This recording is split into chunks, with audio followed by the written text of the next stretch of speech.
Polygon के बारे में देखते हुए है। ठीक है, पॉलीगन क्या होता है। पॉलीगन के बारे में चर्चा करने से पहले हम बहुत सारी चीज़ों को देखेंगे। ठीक है, पॉलीगन का मतलब क्या है।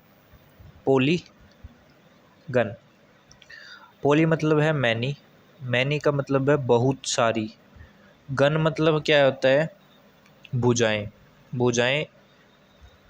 ठीक, आकृति। पॉली मतलब मैनी। ठीक है, रेगुलर पॉलीगन हम इसमें डिस्कस करेंगे। रेगुलर पॉलीगन, रेगुलर का मतलब इसमें लगातार नहीं है।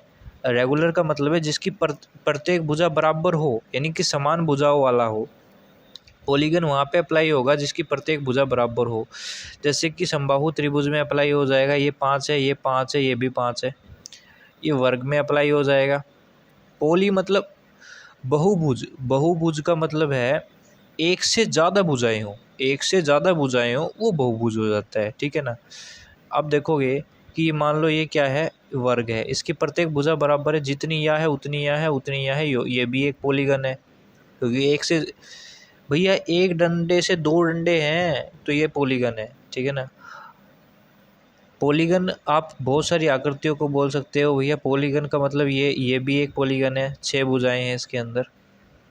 ठीक है, 8 भुजाएं हैं, 10 भुजाएं हैं, ये भी एक पॉलीगन है। ठीक है, और हर एक आकृति को जिसकी एक से ज़्यादा भुजाएं हैं उसको आप पॉलीगन बोल सकते हो। ठीक है, वो पॉलीगन है। बट रेगुलर पॉलीगन वो पॉलीगन है, बट रेगुलर पॉलीगन वो पॉलीगन है जिसकी प्रत्येक भुजा बराबर भी है, प्रत्येक भुजा बराबर भी है, तो हम रेगुलर पॉलीगन के बारे में करेंगे। ठीक है, तो जो पॉलीगन करने से पहले कुछ चीज़ें हमें पता होनी चाहिए। जो 2πr होता है, ये वर्ग जो सर्कल का जो पेरीमीटर होता है 2πr क्यों होता है। ठीक है, एरिया जो होता है वो πr² क्यों होता है। ठीक है ना, सर्कल का एरिया πr² क्यों होता है। ऐसे को पूछेगा तो नहीं कोई, लेकिन पता होना चाहिए, ये बेसिक्स आपको तोड़ता है। ट्रायंगल का जो ए बी सी को जोड़ोगे तो 180 डिग्री ही क्यों होता है। ठीक है, 180 डिग्री क्यों होता है। व्हाट इज़ पाई, पाई क्या है, पाई कहाँ से आया।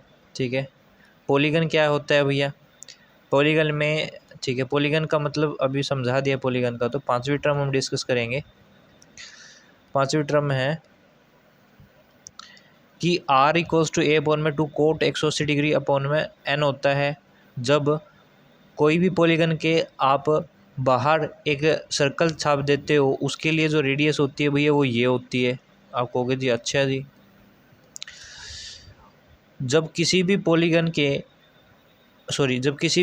के अंदर जब आप सर्कल ले लेते हो तो उसके लिए रेडियस ये होती है। जब किसी भी पॉलीगन के अंदर जब आप बाहर आप रेडियस ले लेते हो तो उसके लिए जो रेडियस का फार्मूला होता है ये होता है। जब किसी भी पॉलीगन का आपको एरिया निकालना होता है उसके लिए फार्मूला ये होता है, लेकिन कंडीशन ये है कि उसकी प्रत्येक भुजा बराबर हो। जब किसी भी पॉलीगन के अंदर अगर आपको नंबर्स ऑफ डायगोनल्स निकालने हैं, विकर्णों की संख्या निकालनी है, तो n इंटू में n-3/2 फार्मूला लगता है। अगर आपको इंटरनल एंगल्स निकालने होते हैं पॉलीगन्स के अंदर तो आप क्या करते हो, n-2 इंटू में 180 डिग्री करते हो। अगर आपको आउटर एंगल निकालने होते हैं तो वो कितना होता है, उनका सम कितना होता है, 360 डिग्री होता है। और राकेश यादव क्वेश्चन नंबर 14, 15, 16 भी इसी में डिस्कस हो जाएंगे पूरे के पूरे। सबसे पहले आते हैं सर्कल के बारे में। ठीक है, ठीक है, सर्कल ये इस प्रकार से एक आकृति को सर्कल बोल दिया गया। ठीक है, लेकिन ये बना ही क्यों। ठीक है, तो ये बना है ग्रीक से। ग्रीक लोगों ने माल ढोने के लिए जब गोल चीज़ों का इस्तेमाल करना शुरू किया, एक छोटी सी उन्होंने बग्गी टाइप में बनाया था, तो वहाँ से इसका आविष्कार हुआ था पूरा एक्चुअल में, रियलिटी में, उस डेप्थ में। ठीक है, वहाँ से ये बना था। तो वहाँ पे एक बात नोटिस की गई कि भैया अगर आपको ये पूरा गोल बनाना है तो आप इसकी यहाँ से देखो, ये क्या है, सेंटर से लेकर यहाँ तक कि इस बिंदु सेंटर से लेकर और परिधि तक की जो डिस्टेंस है उसको उन्होंने क्या कह दिया भैया कि इसका एक कॉमन सा नाम रख दियो भैया, रेडियस रख दो। ठीक है। आप कहते हो कि या सेंटर से लेके इसको भी मिला दिया, आपको जी ये पूरी क्या होगी भाई, इसका एक बढ़िया सा नाम लिख दिया, इसका नाम लिख दिया भाई डायामीटर रख दो। डायामीटर मतलब इसको भैया व्यास कह दिया गया, ठीक है। अगर इसको आप लोगों ने व्यास कह दिया गया तो उन्होंने कहा कि भैया अगर हम किसी भी इसकी आउटर बाउंड्रीज़ को, किसी भी आउटर बाउंड्री को, अगर हम इसकी आउटर बाउंड्री है ना, जो भी इसकी आउटर बाउंड्री हो, अगर इसकी जो भी आउटर बाउंड्री है, इसकी जो भी आउटर बाउंड्री है, अगर इसकी आउटर बाउंड्री को इसके व्यास से भाग दिया जाए, तो वहाँ से पाई आता है। आपको कहोगे जी अच्छा, तो पाई का मतलब क्या है? पाई है कुछ नहीं, पाई क्या है? पाई एक रेशो है। रेशो किस चीज़ का भैया?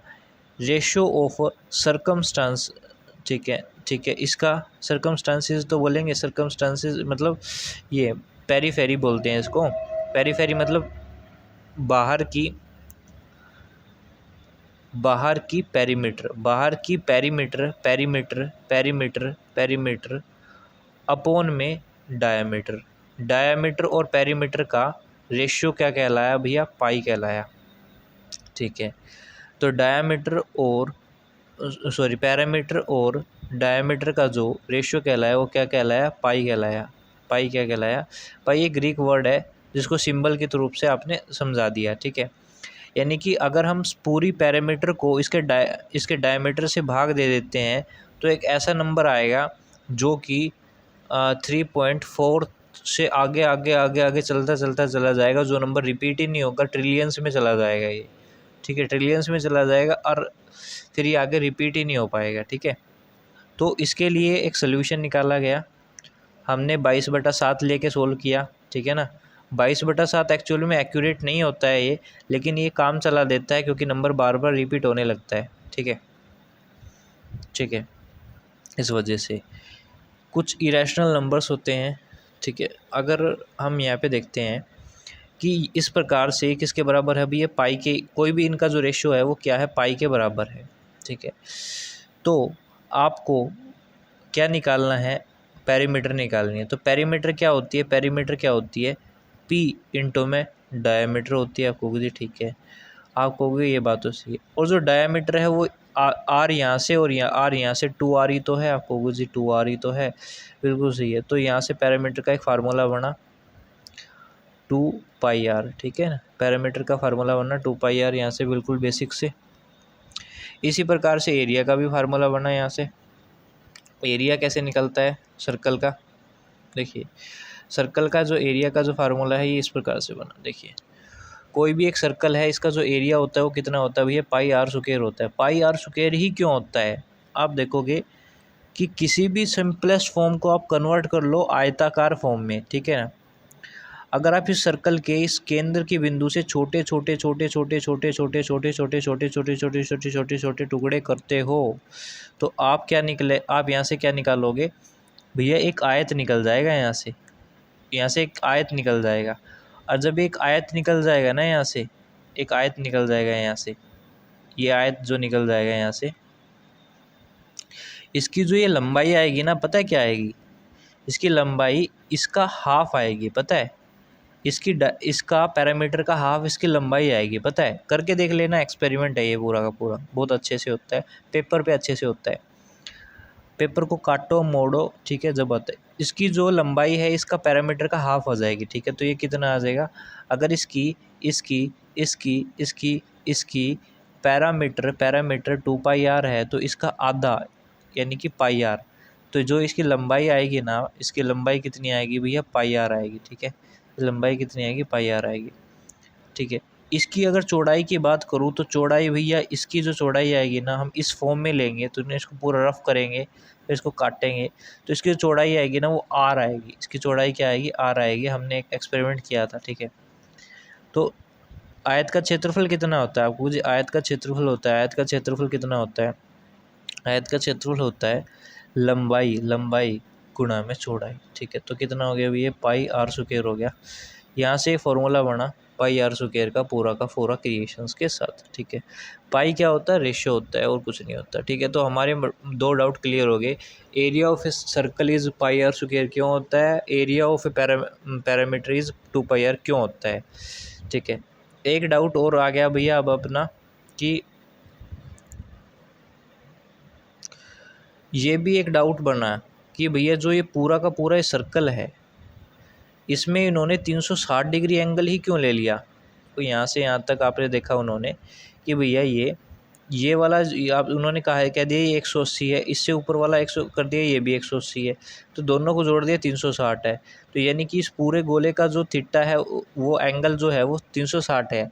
अब कोई 360 क्यों लिया गया, 360 ही क्यों रखा गया, 365 हज़ार, 1 करोड़ या फिर 100 200 कुछ भी रख सकते थे। तो भाई 360 एक ऐसा नंबर है जिसको इजीली डिवाइडेड किया जा सकता है 1 से लेकर 10 तक, लेकिन 7 को छोड़कर इसको भाग दिया जा सकता है 360 को, इसलिए इन्होंने 360 लिया। दूसरी वजह ये थी कि 360 आप ये देखोगे कि इसको इन्होंने क्या किया, एक सर्कल है, सर्कल लिया, उसके अंदर आप ये देखोगे कि 6 समबाहु त्रिभुज पॉसिबिलिटी से आए।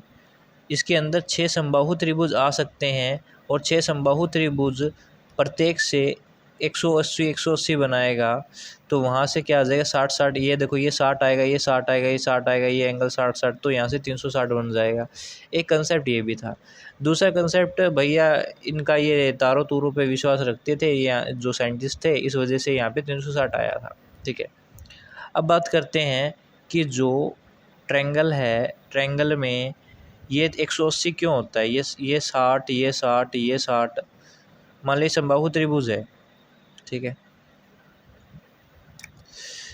तो त्रिभुज के कोणों का योग 180 ही क्यों होता है भैया। अगर ये समबाहु त्रिभुज, अगर ये 10 सेंटीमीटर है, ये 10 सेंटीमीटर है, ये 10 सेंटीमीटर है, आप कहोगे जी ये तो 60 डिग्री का कोण बनेगा, यहाँ पे भी 60 का, ये भी 60 का, मतलब क्यों बनेगा, क्योंकि प्रत्येक भुजा बराबर है। भाई ये लॉजिक तो नहीं हुआ कुछ खास। तो आप इस प्रकार से देखिएगा कि भैया एक ट्रायंगल है ये। ठीक है, ये ट्रायंगल है, अगर ये एक भैया ट्रायंगल है ना, ये एक अगर ये एक ट्रायंगल है, ये क्या है, ए है, ये भी ए है, ये भी ए है ना, ये एक ट्रायंगल है पूरी की पूरी। तो अब आप एक मेरे को बात बताओ भाई, मैं एक पैरेलल लाइन ड्रॉ कर दी ऐसे, ये पैरेलल लाइन ड्रॉ कर दी, इस प्रकार से एक पैरेलल लाइन ये भी ड्रॉ कर दी यहाँ से। भाई यहाँ पे एक एंगल बन रहा था भैया वो 60 डिग्री का। ठीक है, और यहाँ पर भी आप देखोगे कि ये एंगल बनने लग गया, यहाँ पे भी एक एंगल बनने लग गया। ठीक है, जितना ही वो एंगल यहाँ से टिल्ट हो रहा है ना, यानी टिल्ट मतलब मुड़ा हुआ है, तो यहाँ से उतना ही ये एंगल यहाँ से भी मुड़ा हो रहा है। ठीक है, यहाँ से जितना एंगल ये मुड़ा हुआ है, यहाँ से उतना एंगल ये मुड़ा हुआ है। अब ये देखो ये कटोरी सी बन गई, या जो कटोरी सी बन गई ना इस फॉर्म में, देखो ये ऐसे यानी कि यहाँ से यहाँ तक ये इसको 180 डिग्री तो होता है, ये एंगल 180 डिग्री होता है। तो जितना ये एंगल होगा ना, आप देखोगे 60 है, ये 60 है, तो ये एंगल भी 60 होगा। अगर ये वाला 60 है तो ये एंगल भी 60 होगा।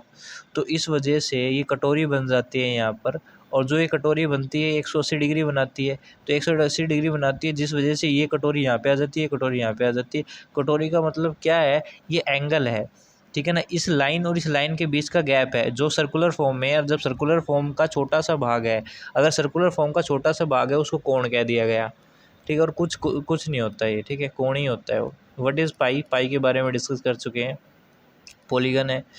अब बात करेंगे पूरी की पूरी पॉलीगन के फार्मूलेज कहाँ से आए पॉलीगन का। R = cot A/2 cot 180 degree by n।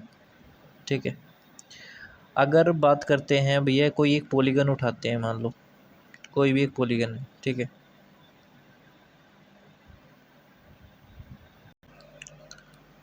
देखिए हाउ टू कम, मान लेते हैं ये क्या है, एक पॉलीगन है, पॉलीगन के अंदर एक सर्कल है, बाहर एक सर्कल है, ये इसकी इनर सर्कल की रेडियस है, आउटर सर्कल की रेडियस ये बड़ी आर है। ये भुजा क्या है भैया, ए है, ये भुजा ए है, सारी भुजा ए है, तो ये आधी हो जाएगी इसकी A/2 हो जाएगी, ये क्या हो जाएगी a/2 हो जाएगी। यहाँ पे एक बात देखोगा ध्यान से देखिएगा कि यहाँ पर जो एंगल था वो थीटा था, यहाँ पे भी theta theta theta theta theta. तो इसने क्या कर दिया, इसने एंगल को डिवाइड कर दिया। ये मीडियन थी, मीडियन लाइन बोला जाता है इसको, माध्यिका बोला जाता है। इसने डिवाइड कर दिया किसको, एंगल को। तो इसको मैं उठा के एक बार सीधा करके यहाँ पे एक ट्रायंगल जनरेट करता हूँ, ठीक है ना। तो जो ये लाइन है नीचे वाली, ये जो पीली पीली लाइन है वो ये है, ठीक है। पीली पीली लाइन है, ये आर है, ये आर है इसका बड़ा आर, और ये जो पॉइंट है ये a/2 है। यहाँ पे जो एंगल बन रहा है वो θ/2 बन रहा है।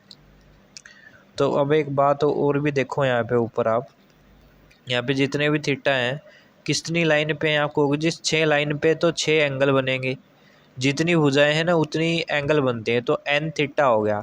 उनका सम हमेशा क्या होता है, हमेशा 360 ही होता है। ऐसा क्यों, क्योंकि वो सर्कुलर फॉर्म में हो जाते हैं। तो यहाँ पे कितना आएगा, थीटा की वैल्यू कितनी होगी, 360/n आ जाएगी, ठीक, थीटा की वैल्यू, ठीक है। तो हम इस पूरे ट्रायंगल से इसको पूरे को प्रूफ करेंगे, ठीक है। अगर मेरे को चाहिए भैया छोटा r की वैल्यू, तो r की वैल्यू मैं 2 तरीके से निकाल सकता हूँ, ठीक है ना। तो ऐसी 2 चीज़ें लूँ जिसके अंदर r हो, ठीक है। चाहे तो मैं ये ले लूँ, ये 2 ले लूँ, चाहे तो मैं बेस और परपेंडिकुलर ले लूँ, या फिर मैं एक काम करूँ, मैं बेस और हाइपोटेनस ले लूँ, तब भी मैं सोल्व कर दूंगा, क्योंकि उसके अंदर r होना चाहिए बस, ठीक है। जिसकी वैल्यू निकाल रहे हो कम से कम वो तो होना चाहिए ना। अगर आप केवल परपेंडिकुलर और हाइपोटेनस लेते हो तो भाई इन दोनों में तो r है ही नहीं, तो r की वैल्यू कहाँ से निकालोगे आप, ठीक है ना। तो उसके r होगा जब भी तो आप वैल्यू निकालोगे। मान लो आप इन दोनों को ले लेते हो, ये क्या है बेस, ये क्या है परपेंडिकुलर। तो चाहे आप बेस अपॉन में परपेंडिकुलर ले लो या परपेंडिकुलर अपॉन में बेस ले लो, ठीक है। यानी कि LAL बटे कक्का, यानी लंब बटा कर्ण ले लो या आधार बटा कर्ण ले लो या लंब बटा आधार ले लो, कोई दिक्कत ही नहीं है, ठीक है। या फिर पंडित बद्री प्रसाद हर हर बोले, PBP हर हर बोले, PBP हर हर बोले, ठीक है, बिल्कुल सही है। तो ये बात पूरी की पूरी क्लियर होगी। ये r है, ये a/2 है, ये कितना है r है, ठीक है। तो मैं ये चलो ये ले लेता हूँ, बेस ले लेता हूँ, और ये वाला ऊपर वाली भुजा ले लेता हूँ, उसको क्या बोलते हैं परपेंडिकुलर। तो बेस अपॉन में परपेंडिकुलर क्या होता है, ठीक है। बेस अपॉन में परपेंडिकुलर, बेस अपॉन में परपेंडिकुलर क्या होता है भैया, बेस अपॉन में परपेंडिकुलर क्या होता है, बेस अपॉन में परपेंडिकुलर क्या होता है आपको कहोगे जी कोट होता है, ठीक है। या फिर मैं क्या लेता हूँ, परपेंडिकुलर अपॉन में बेस ले लेता हूँ, कुछ भी ले लो चाहे, ठीक है। तो मैं क्या ले लेता हूँ, कुछ भी ले लो आप, चाहे आप ये बटा ये ले लो, बात तो वही पड़ जाएगी। a/2/r ले लिया, कहते हैं आपको जी टेजेंट θ/2 होता है ये, ठीक है। तो यहाँ पे कितना हो गया, a/2 हो गया, टेजेंट θ/2, यहाँ पे r आ गया, यहाँ पे कितना होगा a/2 हो गया ये। तो r की वैल्यू यहाँ से कितनी निकली, टेजेंट थीटा था, ये नीचे चला गया, कितना हो गया कोट θ/2, और ये a के बराबर आ गया, ठीक है ना। यहाँ से कितना है a/2 है ना ये, ठीक है। a/2, तो यहाँ से जो r की वैल्यू निकल के आई, क्या निकल के आई, r की जो वैल्यू निकल के आई है, क्या निकल के आई है, a/2 आई है, कोट θ/2 आई है, ठीक है। अब आप एक बात तो देखो, जो थीटा की वैल्यू कितनी है, वो 360 डिग्री बटा में n है, ठीक है। तो मैं यहाँ पे थीटा की डिग्री पुट करता हूँ यहाँ पर, तो यहाँ पे कोट θ/2 मैंने पुट किया, ये रहा कोट 360 डिग्री बटा में n इंटू में 2, 2 से काट दे 180 डिग्री। तो यहाँ से फार्मूला जनरेट हुआ r का, r की जो वैल्यू आई वो कितनी आई, a/2 कोट 180 डिग्री बटा में n। तो r की वैल्यू यहाँ से आ गई, ठीक है। ये पूरी r की वैल्यू यहाँ से आ गई, बात क्लियर है। अब बात करते हैं भैया इसमें बड़ा r कहाँ से आया, ठीक है। बड़ा r की वैल्यू कैसे निकालोगे, तो बड़े r की वैल्यू निकालनी है तो कोई भी 2 को ले लो, चाहे इन 2 को ले लो, चाहे इन 2 को ले लो, ठीक है ना। तो अगर बड़े r की वैल्यू निकाली तो कोई भी 2 को ले लो। सपोज करो मैं इन 2 को ले लेता हूँ, तो क्या आ गया, बेस अपॉन में हाइपोटेनस क्या होता है,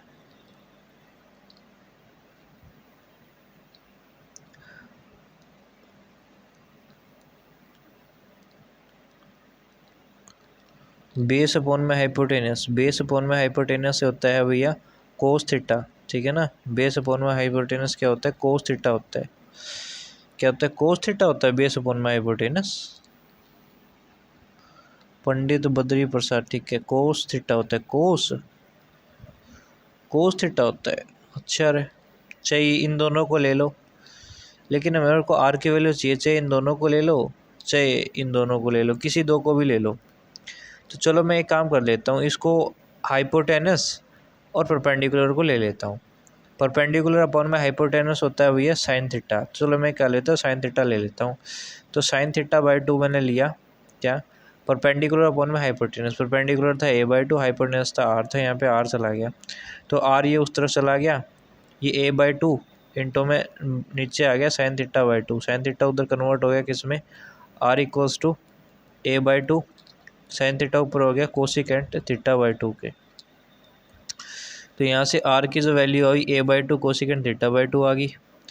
तो r को आपने देखा कि थीटा की वैल्यू कितनी है, कोसिकेंट है ना ये, थीटा की वैल्यू कितनी है भैया 180 360 डिग्री है। पुट करोगे तो यहाँ 360/n है, तो यहाँ पे क्या वैल्यू आ जाएगी a/2 इंटू में कोसिकेंट 180 डिग्री बटा में n आ जाएगा यहाँ से, ठीक है, बात क्लियर है। तो यहाँ से r की वैल्यू आ गई, यहाँ से अगर r की वैल्यू आ गई, इस r की वैल्यू आ गई, दोनों हर एक r की वैल्यू आ गई। अब बात करते हैं इसका एरिया की, ठीक है, एरिया कैसे इसका निकला। आउटर सर्कल होगी, इनर सर्कल होगी। अब बात करते हैं एरिया के बारे में, ठीक है, एरिया के बारे में बात करते हैं, ठीक है। आप ये देखते हो कि अगर मैं इसका एरिया निकालने जाऊं तो एरिया क्या निकलेगा, एरिया यही तो आएगा 1/2 आधार गुणा में ऊंचाई, ठीक है ना। किसी भी बहुभुज का, देखो अभी क्या है, पूरा का पूरा एक ट्रायंगल ही तो है। अगर मैं यहाँ पे आता हूँ, ये पूरा का पूरा एक ट्रायंगल है, आपको जी बिल्कुल आपकी बात मैं समझ रहा हूँ, ये पूरा ट्रायंगल है। तो इसका मैं क्षेत्रफल निकालता हूँ, कितना आएगा वो जी 1/2 आधार कितना है आपको जी a है, ऊंचाई कितनी आपको जी r है, 1/2 आधार गुणा में ऊंचाई आ जाएगा, ठीक है। ये इसका क्षेत्रफल है। आप कहते हो ये क्षेत्रफल तो है ही, लेकिन ये एक का ही है, एक बहुभुज है, ठीक है ना। एक ट्रायंगल यहाँ पे बनी है। अगर आप कोई भी आकृति लोगे तो उसमें n भुजाएं बनेंगी, तो आपको n से गुणा करना पड़ेगा। आप कहोगे जी बिल्कुल सही बात है। और आपको जो r की वैल्यू यहाँ पे दी हुई है वो कितनी दी हुई है, आपको जी r की, छोटे r की जो वैल्यू है अपनी, वो है a/2 कोट 180 डिग्री बटा में n आ गया, ठीक है। तो यहाँ से जो ये वैल्यू है इस प्रकार से आई। तो r की वैल्यू मैंने पुट कर दिया, तो मैंने ये देखा बाहर na/2 इंटो में a/2 कोट 180 डिग्री बटा में n आया। यहाँ से जो एरिया का बेहतरीन कंसेप्ट यहीं से आया, na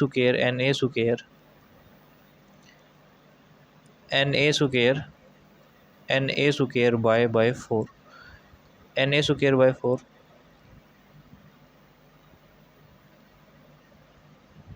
na square by 4 into में कोट 180 डिग्री बटा में n, ये एरिया का एक फार्मूला निकल के आया और एक बेहतरीन था। आपने n से गुणा क्यों की, क्योंकि n टाइम्स ऑफ, देखो अब मान लो कोई भी पॉलीगन ले लोगे, मान लो एक पॉलीगन ले लिया, ये एक पॉलीगन है मान लिया, ठीक है, पॉलीगन ही तो है ये। अब कहो जी नहीं ये तो पॉलीगन नहीं है, ये तो स्क्वायर है। भैया स्क्वायर भी तो पॉलीगन ही होता है। भैया इसके अंदर एक सर्कल बना लिया, एक बाहर सर्कल बना लिया, यहाँ से देखो एक समबाहु त्रिभुज बन गई, ये बन गई, ठीक है। इस प्रकार से n टाइप्स तक काम करेगा ये, ठीक है, n टाइप्स तक काम करेगा, ठीक है। ये प्रूफ था भैया, ठीक है। और इसको है ना, आप ये देखोगे कि अगर आप ये देखते हो कि जो रेडियस है आप ऐसे ही क्यों नहीं ले सकते भाई, ये आर और ये आर भी ले सकता हूँ मैं, दोनों आर से भी ले सकता हूँ, दोनों से भी आंसर आ जाएगा। वो किसकी फॉर्म में कन्वर्ट हो जाएगा, कोस थीटा की फॉर्म में कन्वर्ट हो जाएगा।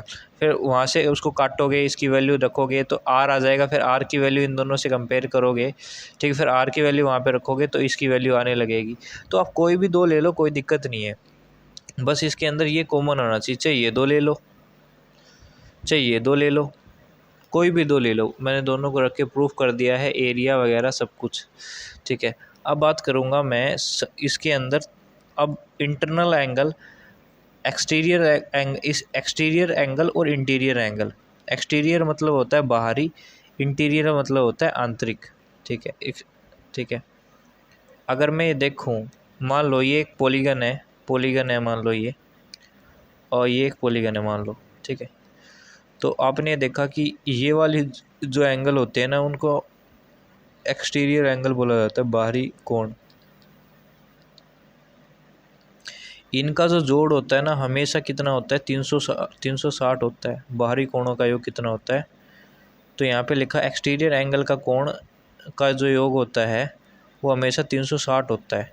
तो प्रत्येक कोण कितने डिग्री का होता है, आपको किसी प्रत्येक कोण निकालने के लिए n नंबर से भाग दे दो, कितनी भुजाएं हैं उनसे भाग दे दो, क्योंकि प्रत्येक भुजा एक कोण बनाएगी।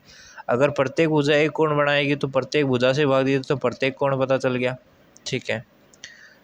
आप कहोगे जी 360 ही क्यों बनता है, आपको 360 इसलिए बनता है क्योंकि ये है ना कांड करके, मतलब ये है ना काम करके ये एक सर्कल बना लेते हैं, और सर्कल का जो होता है थीटा वो 360 डिग्री होता है, ठीक है। कितना होता है, 360 डिग्री होता है, ठीक है। अब बात करते हैं इंटीरियर एंगल के बारे में, ठीक है। इंटीरियर एंगल के बारे में, किसी भी पॉलीगन के अंदर इंटीरियर एंगल का जो सम होता है ना, इंटीरियर एंगल का जो भी सम होता है उसका जो फार्मूला होता है वो क्या होता है, n-2 इंटो में 180 डिग्री, इंटो में भैया क्या 180 डिग्री, ठीक है। आपको कुछ अच्छा, तो इस n क्या है, नंबर ऑफ भुजाएं कितनी है, 1 2 3, 3 भुजाएं हैं, 3 - 2 1, 180 डिग्री इसका सम आ गया, ठीक है, इंटीरियर एंगल निकालने के लिए, ठीक है। हम एक और एग्जांपल देखते हैं इंटीरियर एंगल के लिए, ठीक है। इंटीरियर एंगल का में क्या होता है वो देखते हैं, ठीक है भैया। n-2 इंटो में 180 डिग्री क्यों, ये फार्मूला ही क्यों होता है इंटीरियर एंगल निकालने का। आप ये देखोगे, यहाँ से ये देखा मैंने एक सर्कल बना, सॉरी ये क्या बना सर्कल नहीं, ये एक ट्रायंगल बना, इसका सम पता है 180 डिग्री हो जाएगा, ये भी 180 डिग्री होगा, तो कितना होगा, 360 हो जाएगा, ठीक है। यानी कि जितनी भी नंबर ऑफ उस भुजाएं थी उनमें से दो कम, एक भुजा 2 3 4, 4 भुजाएं थी उसमें से दो कम भुजाओं पे ट्रायंगल बना, ठीक है ना। जित 4 भुजाएं हैं ना उसके अंदर से दो कम पे ट्रायंगल बनेगा, दो कम ट्रायंगल बनेंगे, 4 में से 2 गया, 2 गुणा में 180 यानी 360 आ गया। अब पेंटागन उठाते हैं,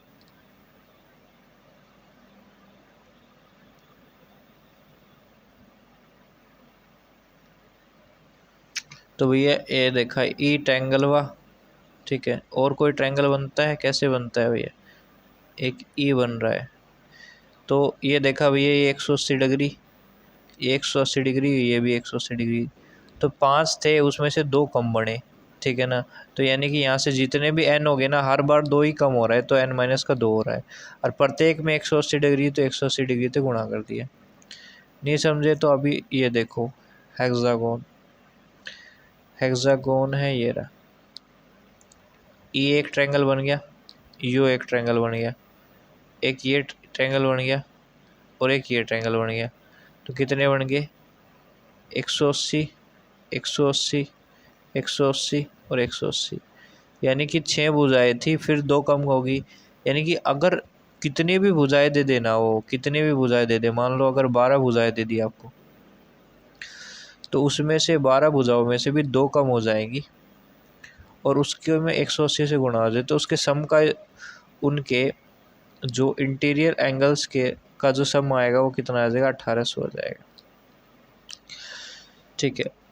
अगर इंटीरियर एंगल्स, ठीक है, और इसका निकालने के लिए प्रत्येक कोण उसको n से भाग देना पड़ता है, आपको अच्छा, ठीक है कोई दिक्कत नहीं है।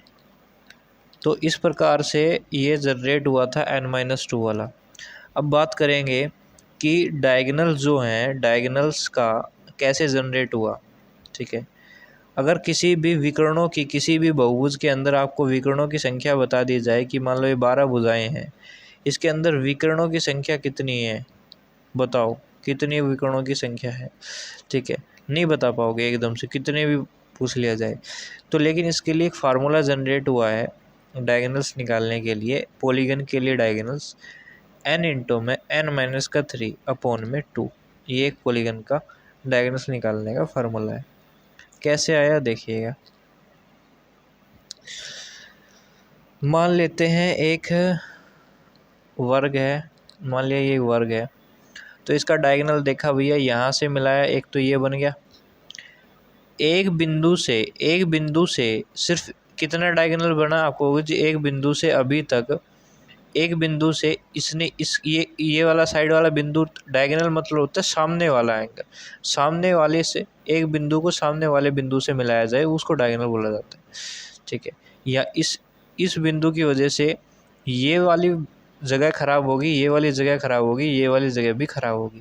कहने का भाव ये है कि ये जो पॉइंट है इस पे डायगोनल नहीं बना, इस पे डायगोनल नहीं बना, और इसलिए तो खुद से ही बना रहा है, तो इसको भी हम काउंट नहीं करेंगे। तो यानी कि तीन इन्हें खराब कर दी, तीन कोणा की इसी तिसी कर दी, एक लाइन ने 3 कोणा की इसी तिसी कर दी। आगे बढ़ेंगे। ठीक है, फिर देखा हमने यहाँ पे देखा, अब मैं इस पे आया, तो इसका डायगोनल ये बनेगा सामने वाला, ये नहीं और ये नहीं, खुद पे। तो आप देखोगे कि फिर यहाँ पे आया, मैं देखा इस भुजा पे आया, तो इसने भी 3 की यात्रा कर दी, इसकी भी यात्रा कर दी, इसकी भी यात्रा कर दी। ठीक है, अब मैं आया भैया इस पे, तो इसने क्या करा, इसकी भी यात्रा कर दी, इसकी भी यात्रा कर दी, और खुद की भी यात्रा कर रखी है, तो ये इसको भी बन गया है, यहाँ पे भी बन रहा है। तो यानी कि n भुजाएं है ना, 3 भुजाओं की यात्रा कर देती हैं, और वही डायगोनल बार बार रिपीट कर देती हैं, इसलिए मैं 2 भाग में कर देता हूँ। नहीं समझ में आया तो दोबारा देखिए। पेंटागोन देखते हैं भैया।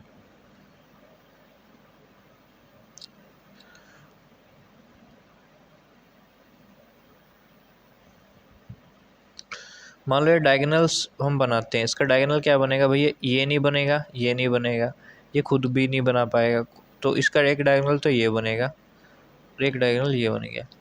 ठीक है, इसी तरह अब इसकी भी बारी आई, तो 3 n भुजाएं थी, n में से 3 ने तो ख़राब कर दी, और हर एक को मैंने 2 बार काउंट कर लिया। आप देखोगे यहाँ से भी इस वाले को भी 2 बार काउंट कर लिया, 2 बार काउंट कर लिया, तो इसलिए 2 से भाग देते हैं, क्योंकि इन दोनों का जो डायगोनल है वो एक ही काउंट होता है, इन दोनों का डायगोनल भी एक ही काउंट होता है। ठीक है, इस वजह से ये फार्मूला यहाँ से जनरेट हुआ था। ठीक है, तो ये पता चल गया n इंटू में n-3/2 क्यों होता है। सारी फार्मूलेज पता चल गई कहाँ से क्या आता है। अब आते हैं क्वेश्चंस के ऊपर। Question number 14, 15, 16।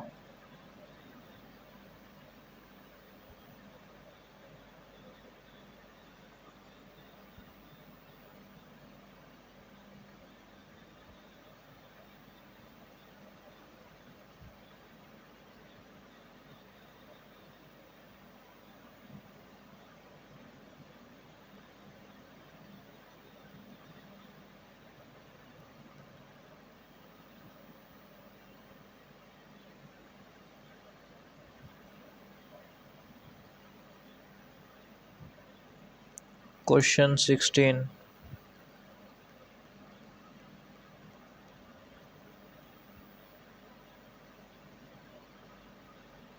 फोर्टीन 16, 14, 15, 16, तो ये 14 है। क्या कहता है कि किसी बहुभुज में भुजाओं की संख्या ज्ञात करो यदि इसके विकर्णों की संख्या 27 है। और विकर्णों का संख्या निकालने का फार्मूला तो भैया ये होता है, आप कहते हो विकर्णों की संख्या 27 दे रखी है, 27 दूनी 54, n इंटू में n-3 इक्वल्स टू 54।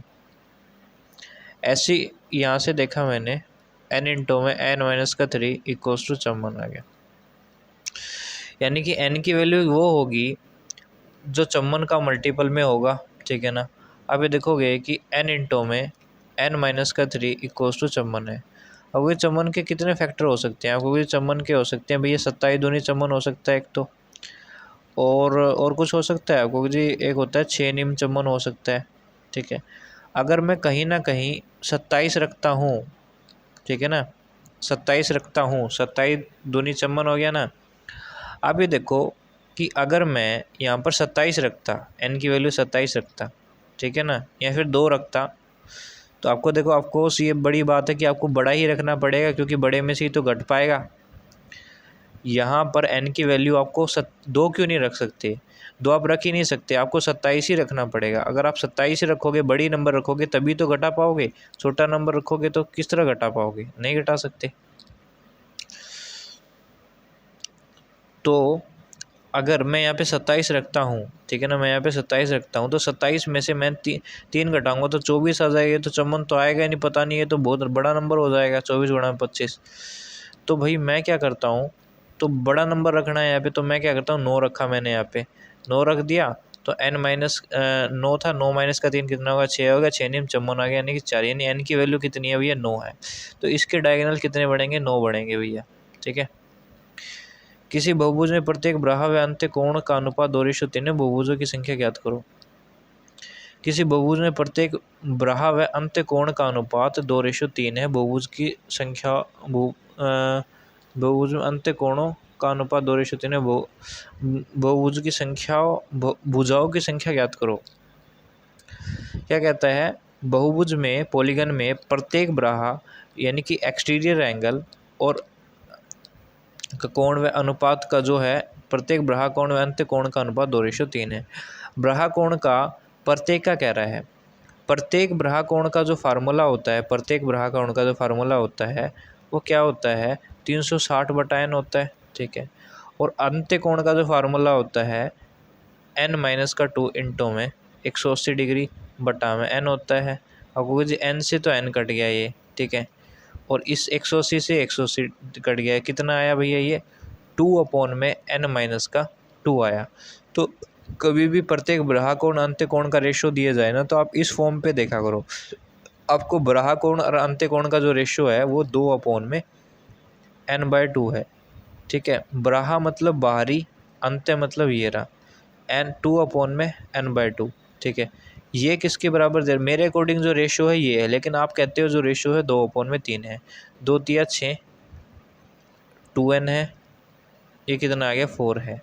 तो आपने देखा 2n इक्वल्स टू 6 4 10 आ गया, n की वैल्यू 5 आ गई यहाँ से, ठीक है।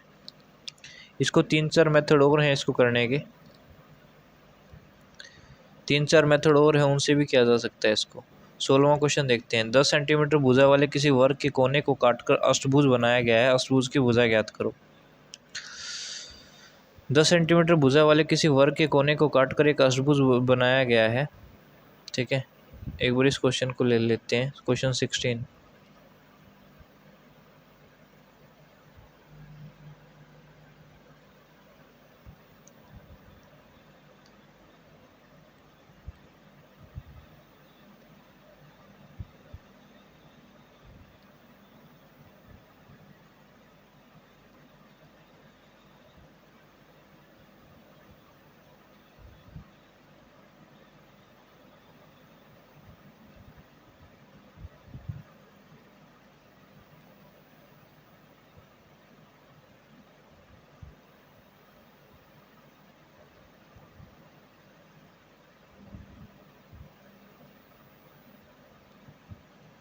देखिए, ये एक आयत है, इसके अंदर आपको एक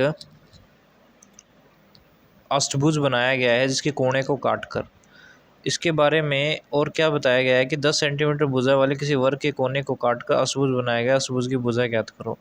आपसे कह दिया भाई कि ये जो है ना, यह पूरी की पूरी 10 सेंटीमीटर है यह भुजा, तो ये भुजा बतानी है कि कितनी है। आप कहोगे अच्छा, यानी कि ये देखो यहाँ से, ये जो लाइन है इसने इसको बराबर हुआ काटा हुआ है, ठीक है। तो ये वाली डिस्टेंस और ये वाली डिस्टेंस बराबर है, जितनी यह है उतनी यह है, ठीक है। यानी कि आप ये देखोगे कि x प्लस में a इक्वल्स टू 10 के बराबर है। यानी कि मैं ये कह सकता हूँ जो 2x प्लस में a है वो किसके बराबर है, वो 10 के बराबर है। यानी कि मैं ये भी तो कह सकता हूँ जो a की वैल्यू है वो कितनी है, 10 माइनस का 2x है, यही तो है। यानी कि अगर मेरे को a की वैल्यू चाहिए ना तो कैसे ना कैसे करके मैं x की वैल्यू निकाल दूँ बस, ठीक है, a की वैल्यू आ जाएगी, ठीक है। तो अब आप ये देखो कि भैया जी अगर मैं x की वैल्यू निकालने की कोशिश करता हूँ, चलो मैं यहाँ पे देख लेता हूँ। तो भैया ये क्या है, ये पॉइंट x ही तो है, ये पॉइंट भी x ही है, ठीक है। और ये पॉइंट क्या है, प्रत्येक भुजा समान है तो ये पॉइंट a है, ठीक है। और ये एक ट्रायंगल भी बन रही है, यहाँ से बन रही है ना, यहाँ से ट्रायंगल। तो पाइथागोरस थ्योरम लग जाएगी, समकोण त्रिभुज है या a हो रहा, b हो रहा और c हो रहा, ठीक है। तो यहाँ से जो a स्क्वायर है वो किसके बराबर आ जाएगा, एक्स स्क्वायर प्लस में ये एक्स स्क्वायर के। तो a की वैल्यू कितनी आ गई भैया, 2x स्क्वायर अंडर रूट में। तो a इक्वल्स टू कितना आ गया, √2x आ गया। a की वैल्यू √2x आ गई।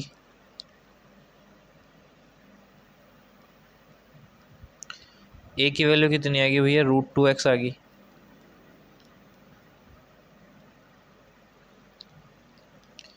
a की वैल्यू √2x है, ठीक है।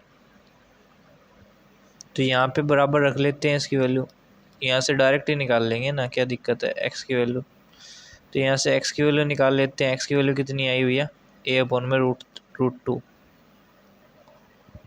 तो यहाँ से घटा देते हैं, 10 माइनस का 2 इंटू में a अपॉन में √2।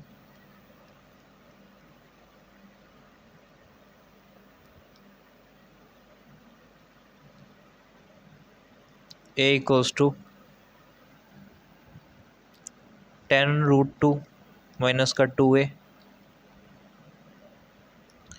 यहाँ से कितना आ गया, ये माइनस का 2a था, यहाँ पे कितना हो गया 3a बराबर है 10√2। तो a की वैल्यू कितनी आएगी यहाँ से, 10√2/3। ये क्या हुआ रे, सही आएगी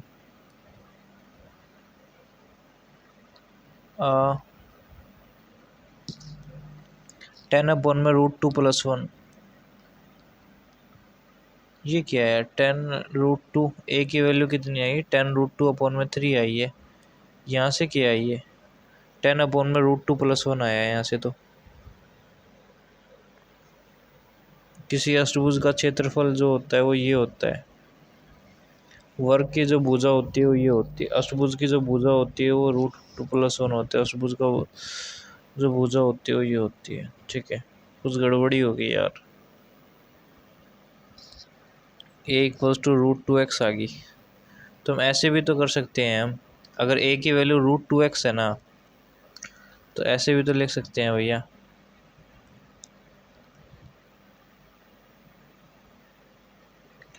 कि ये √2x हो गया, ये x है और ये भी क्या है भैया, x है, ठीक है। इन तीनों को जोड़ दिया तो 10 के बराबर है, ये 10 है ये, ठीक है। यहीं से ही आंसर आ लिया था, अब बाकी मैं छेड़ दिया था, ठीक है। तो अब ये देखोगे कि कितना आ गया, √2x है और ये प्लस में कितना है, ये 2x हो गया, बराबर है 10 के। इसको मैं ऐसे लिख सकता हूँ, √2x ये रहा, तो इसको ऐसे लिख सकता हूँ, √2x इंटू में √2 इक्वल्स टू 10। कोई लिख सकते हो, बिल्कुल सही बात है। √2 x कॉमन ले लूँ, ठीक है। क्या कॉमन आ रहा है इसके अंदर, √2x कॉमन आ रहा है, ठीक है। तो √2x कॉमन ले लिया, तो यहाँ पे क्या हो गया, 1 प्लस में √2 आ गया, ये 10 के बराबर है। तो x की वैल्यू यहाँ से निकल गई भैया, ये क्या है रे,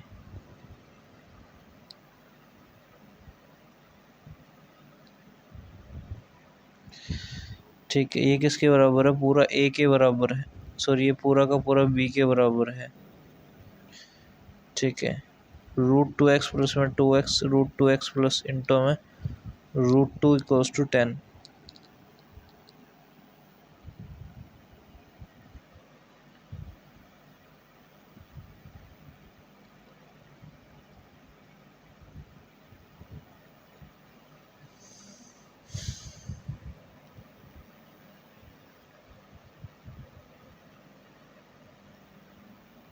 का आया रे बबू यहाँ से x का वैल्यू,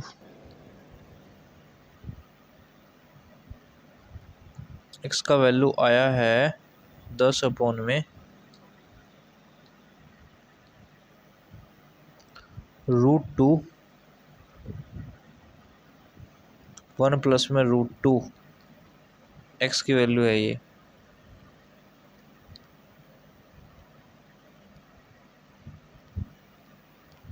x की वैल्यू है भैया ये, तो ये x की वैल्यू है यार, कुछ गड़बड़ी नहीं है यार, सब सही है।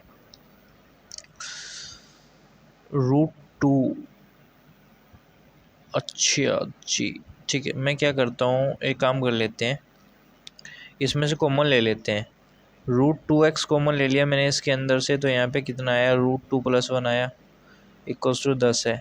तो आप ये देखो कि √2 की जो वैल्यू क्या है, वो √2 की वैल्यू a है, पता है आपको। यहाँ पे देखिए ये रही, ठीक है, ये √2 यहाँ पे गया, a की वैल्यू ये है, तो यहाँ से +1 इक्वल्स टू 10 आ गया। तो a की वैल्यू कितनी है, 10/√2 + 1। अब इसका रेशनलाइजेशन करे जाओ, ठीक है।